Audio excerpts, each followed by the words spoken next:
Police তার ভূমিকা কদর্য করে ফেলেছে। তৃণমূলের কৃতদাস প্রমাণ করে দিল। আমি চাইছিলাম পুলিশত্ব দেখাক, পুলিশ বলছে না, আমরা কৃতদাসত্ব দেখাবো। তার জন্য এটা হয়, যারা বঞ্চিত তাদের আন্দোলন করলে ডান্ডা পড়ে, আর কেসটার গাল খেলে ঠান্ডা হয়ে যায়।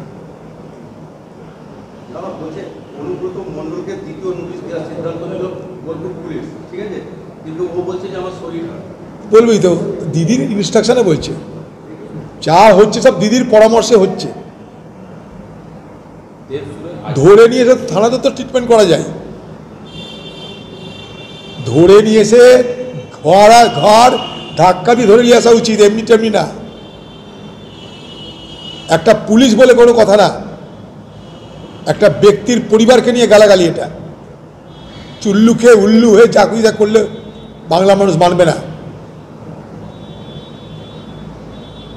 তোমাদের মধ্যে দ্বন্দ্ব, এটা বীরভূমে দুটো গোষ্ঠীর লড়াই। আগে সর্বৈব কর্তা ছিলেন কেসটা, এখন সেখানে ফাটল ধরেছে কেসটা, সেটা সহ্য হচ্ছে না, তাই তার বিষাদগার। সেই বিষাদগারের শিকারকে পুলিশ, তার পরিবার, তার বউ, তার মা, তারা কি করলো? এই সমস্ত তৃণমূলের জুতানো দরকার, জুতানো, জুতিয়ে তাদেরকে থানায় নিয়ে যাওয়া দরকার। তার পরিবারের মা, তার পরিবারের বউ কি করেছে? মানুষের মনুষ্যত্ব না থাকে তাকে মানুষ বলা হয় না, পুলিশের পুলিশত্ব না থাকে তাকে পুলিশ বলাও যায় না। তৃণমূল দিদির প্রিয় কেসটাকে বাঁচানোর ময়দানে নেমেছে। তারা কিছুর পরোয়া করে না, কারণ তারা জানে যে ভোট কেড়ে নিব, মেরে নিব, পয়সা দিয়ে কিনে নিব। এই তাদের অ্যাটিটিউডটা এইরকম। বাকি কী আছে যায় ভাঁড় মে, পুলিশ, কনস্টেবল, সিভিক, কে কী আছে কিছু যায় আসে না ওদের।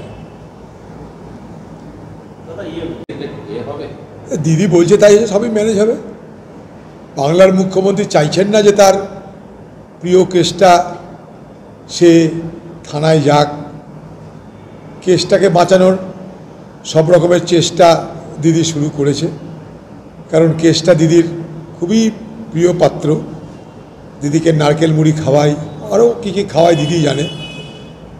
কয়লা পাথর পয়সা কম দেয়নি, তাই কেসটার প্রতি দিদির একটা কৃতজ্ঞতা তো আছেই।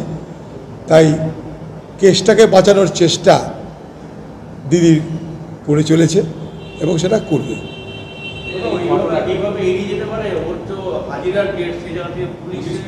পশ্চিমবঙ্গের পুলিশ তো কেসটার পকেটের পুলিশ।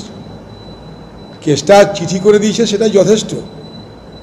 কেসটার পকেটের পুলিশ, কারণ দিদি মারা করলে কোন পুলিশের ক্ষমতা আছে? এটা যদি আমরা করতাম তখন জেলে চলে যেতাম। এটা যদি অন্য পার্টির কেউ করতে তখন জেলে। কত রকমের যে কেস তো ঠিক নাই।